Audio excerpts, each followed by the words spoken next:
Rahim. Assalamu alaikum. Welcome back. The time is exactly 8:32 a.m. South African time. This is News and Views on Salam Media, and we're now going to be crossing over to Istanbul in Turkey, where Dr. Ahmed Haroon Jazbhay is currently at. He is in that part of the world. He attended the Islamophobia Studies Conference in Istanbul, which was held over the past few days. He was there to present a paper on global Islamophobia. The conference was obviously about the trend towards Islamophobic practices all around the world. So let's get talking with Dr. Ahmed Haroon Jazbhay. Assalamu alaikum to you. Welcome to the program. Walaikum salam, Julie. Shukran for having me. Always a pleasure. Before we even get to the conference and to Islamophobia globally, let's very quickly talk about Media Review Network. I understand it was founded in 1995. And MRN has been fighting these systemic forces for almost 30 years now. Talk to us more about the work of MRN, and do you believe you are making a dent? Because as we speak, it seems that Islamophobia is gaining momentum all around the world. Let's start with MRN and the work that they're doing. Thank you, Julie. MRN started, as you said, in 1995, and primarily with the aim of combating Islamophobia in media outlets, be it mainstream or community media. And over the last, well, almost 30 years, as an organization, we've had many successes in combating Islamophobia in South Africa. But I think we feel, and I think everyone agreed, that there's a lot of work to be done because we can no longer just go over acts of Islamophobia and challenge acts of Islamophobia, challenge instances of Islamophobic incidences rather. So we need to collaborate. We need to understand how Islamophobia functions, what is its hidden DNA, and how to combat it, going in the future. So MRN is quite cognizant of the fact that we do not operate in a vacuum, and as such, we need to collaborate because Islamophobic experiences around the world have some similarities, but they also have a lot of differences.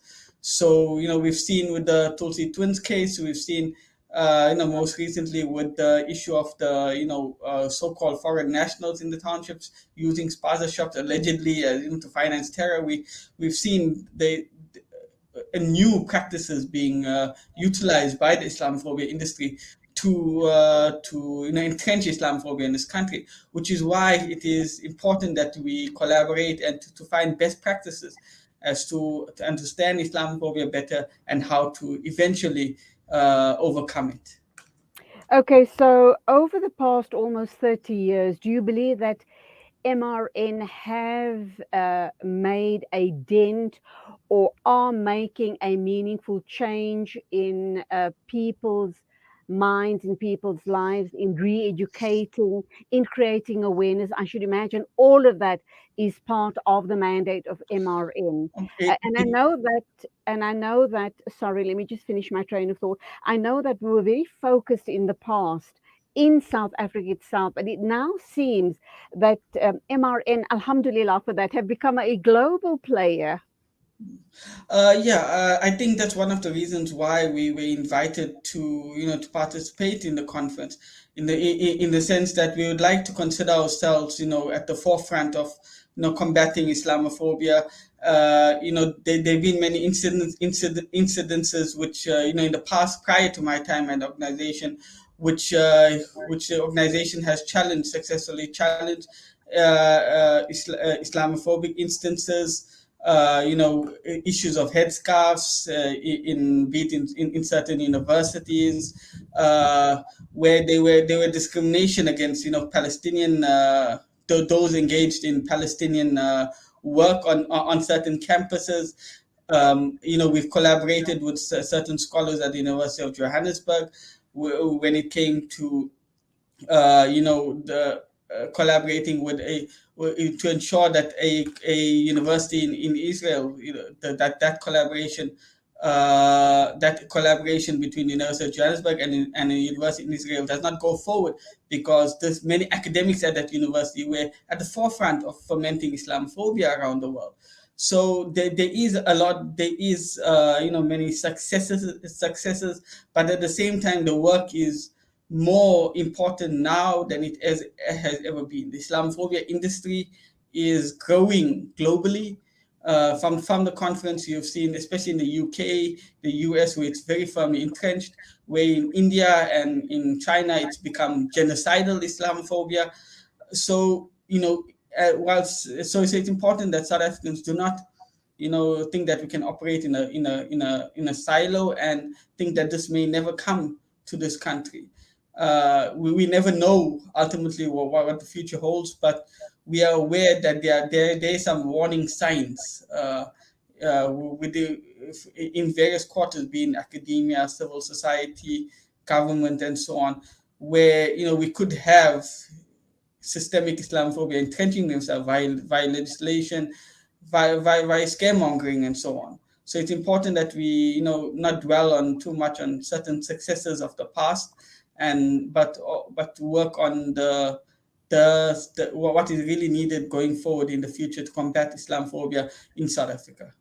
And it's not only an issue around hijab, is it? We need to unpack that even more. And the reason why I say it's not only about hijab, just yesterday I received a message saying that in France, one of a world-renowned fashion chain store has put out a notice that women in hijab will be barred from entering that store and shopping in that store. I'm not going to give that name out now, but that brand have got several stores in upmarket malls here in South Africa. I'm not sure if you are aware of it, but that statement has been made yesterday, and there is a call for, as a Muslim collective in South Africa, for us not to support that particular store and any other stores that are associated with it. So in a sense, people get the idea that when you talk Islamophobia, you're only talking hijab. Can you unpack that for us a little more, please? Islamophobia is much more serious. What the hijab ban or Muslim ban in the US or various other acts of Islamophobia, these are, although serious, are considered minor acts of Islamophobia. Islamophobia is, the systemic maligning and discriminating. It's not really a fear of Muslims, but a systemic attempt to ensure that Muslims do not lack agency, that Muslims cannot speak for themselves, that Muslims cannot, they cannot engage in, meaningfully in research, commerce, and so on and so forth. So these are not merely, the hijab ban is probably a very simple, elementary level of Islamophobia. But you have, for example, in the UK, a program called the Prevent. It's a so-called anti-radicalization and anti-extremist, as they love to call it, programs, which basically collaborate with certain so-called Muslim organizations in the UK as well as the West to construct this good Muslim. Basically, the Islamophobia industry wants you to be, to pray in your home, but when you come out in public, take your beard off, remove your hijab, and basically be a secular person in the public space, consume alcohol and so on, or whatever it may be. So it's an attempt to construct a good Muslim according to the Western narrative. It's so that to not serve as a threat to Western hegemony around the world. We've seen that Western hegemony is in its declining phase, and in France in particular, France has unfortunately been very successful in fomenting widespread Islamophobia. We had no scholars from France, and the organizers lamented that and said that they had invited many scholars, but those scholars could not get the permission from their various universities to attend this conference and to partake in knowledge sharing. So that is how Islamophobia works in many parts of the world.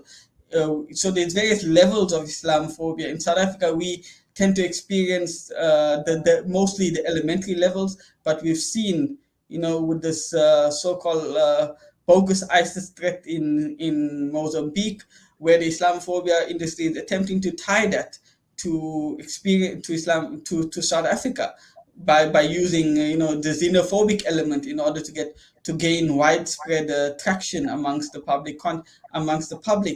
So this is it in a nutshell.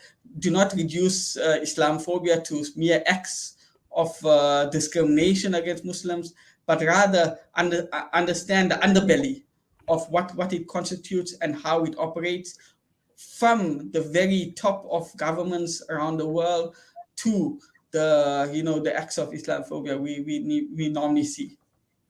Okay, so Haroon, we are pressed for time, but one or two very quick and important issues that we do need to touch on is, you mentioned sadly that nobody from France was represented. The French Muslims were not represented at the conference.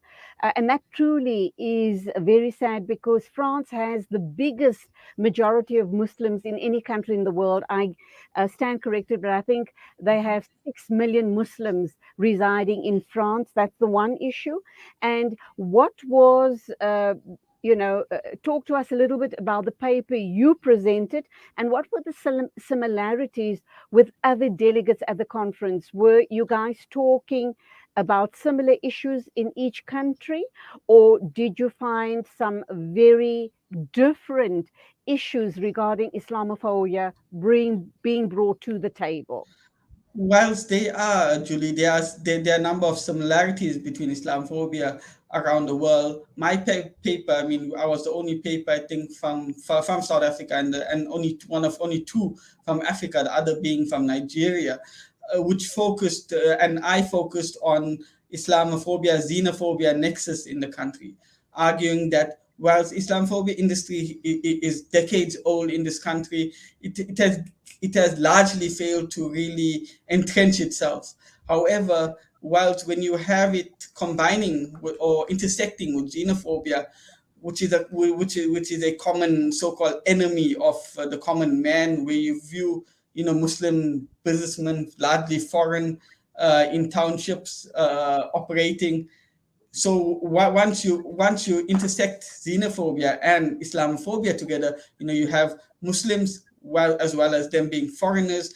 You allow it to gain traction amongst the masses, because given that the high levels of poverty and unemployment in South Africa, this is now gained common cause. So I'm arguing that this is a new phase of Islamophobia in this country, and something that we need to be very wary on, because we've seen many researchers, academics, and so on pushing this line that spaza shops within the townships owned by India, Pakistani, Bangladeshi nationals are fronts for financing ISIS terror in Mozambique and in Southern African region. So this is a new phase which many are pushing, and this is a worrying sign, because once you allow it to gain widespread traction against the masses, the normal masses really are not inherently Islamophobic. There may be Islamophobic elements and acts within it, but once you allow it to gain a space in the collective public consciousness, that is when it becomes really worrying, and this is where it may turn violent. And this is where people themselves, the businessmen themselves, might turn to means to defend themselves.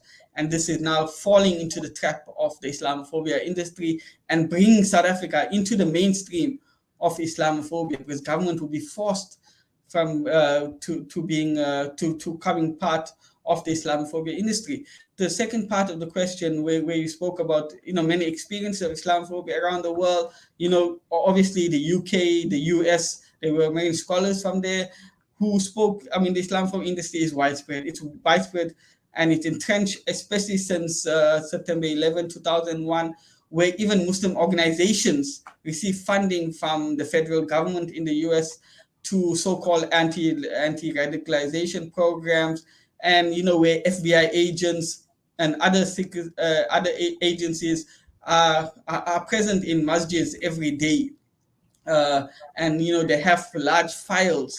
When people are called in or arrested or called in for questioning, there's a treasure trove of documents suddenly around them, and people wonder how does the police already have such information about which masjid I go, what languages I speak, what talks I listen to, and so on. So there's widespread surveilling, which happens in South Africa to a very limited extent, but in the UK and the US, it's firmly entrenched, and so it's a different level of Islamophobia. And then, of course, as I mentioned at the outset, you have in China and India where it's turned genocidal. You had mass Absolutely. mass surveilling and mass of Muslims. We see the incremental genocide in India, the almost total erasure of Uyghur Muslim identity in China. So these are the genocidal aspects of, these are the most serious level of Islamophobia.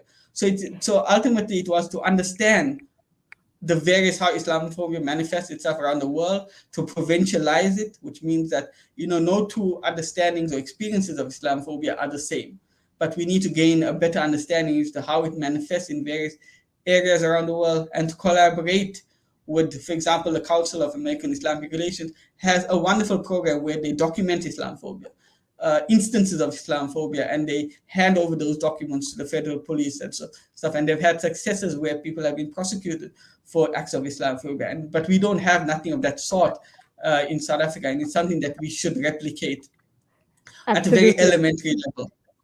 I guess the only recourse we have in South Africa is probably the Human Rights Commission, and to probably suggest that you are being targeted by hate speech.